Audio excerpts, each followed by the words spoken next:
Ćao drugari, danas za vas čitam priču o Medi i klaviru, autora Davida Litchfielda.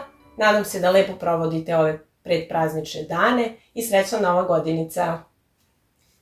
Jednog dana u šumi mali medved je naišao na nešto što nikad ranije nije video. Šta bi ova neobična stvar mogla da bude, pomisli. Stidljivo dotakao je svojim zdepastim šapama. Čudni predmet je ispustio odvratan zvuk.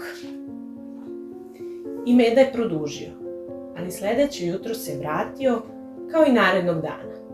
I dolazio je danima i nedeljama i mesecima i godinama, sve dok konačno zvuci iz neobične naprave postali su predivni, a medved je bio veliki, snažan i mrke boje. Dok je svirao, medved je bio srećan.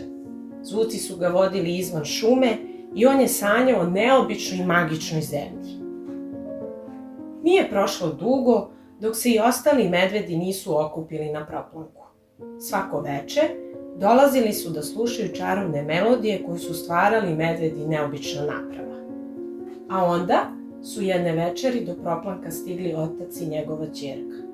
Objasnili su medvedu da se neobična naprava zove klavir i da se ti zvuci zovu muzika. Pođi u grad sa nama, rekli su. Tamo ima mnogo muzike. Moći ćeš da sviraš na koncertnim klavirima pred stotinama ljudi i čuješ tako divne zvuke da ćeš se naježiti. Medved je znao da će mu, ako napusti šumu, ostali medvedi mnogo nedostajati.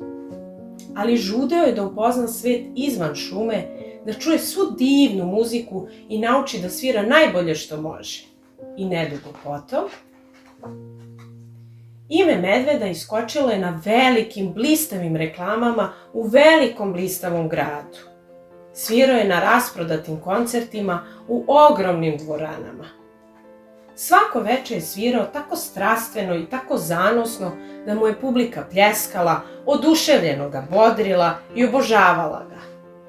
Medved je snimio ploču koja je postala platinasta. Davao je intervjue za časopise.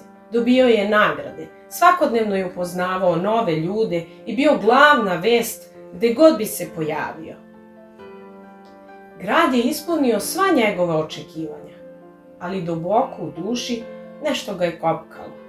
Bio je slavan i nagrađivan, čuo je svu muziku ovog sveta, ali nedostajala mu je šuma, nedostajali su mu drugari, nedostajao mu je dom. I zato je medved rešio da se vrati.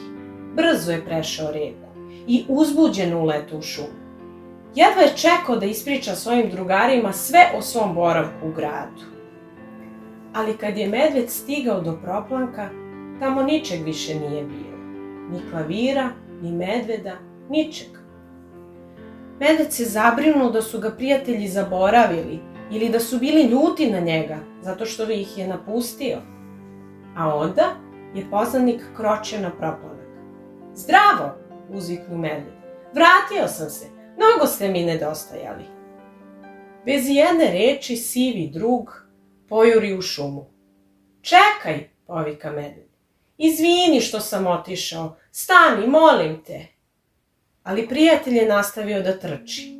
Medved je krenuo za njim, sve dublje i dublje u šumu, dok nije ugledao nešto od čega se naježio. Medveda nisu zaboravili. Njegovi drugari nisu bili ljuti, već ponosni. Medved je shvatio da su ga oni šta god on radio i ma gde god bio pratili iz daleka. Čak su čuvali klavir u hladu da bude spreman kad se vrati. I tako, nakon što je ispričao šta mu se sve desilo u gradu i kako je bilo na koncertima, seo je za klavir da zasvira još jednom, ali ovog puta za najvažniju publiku.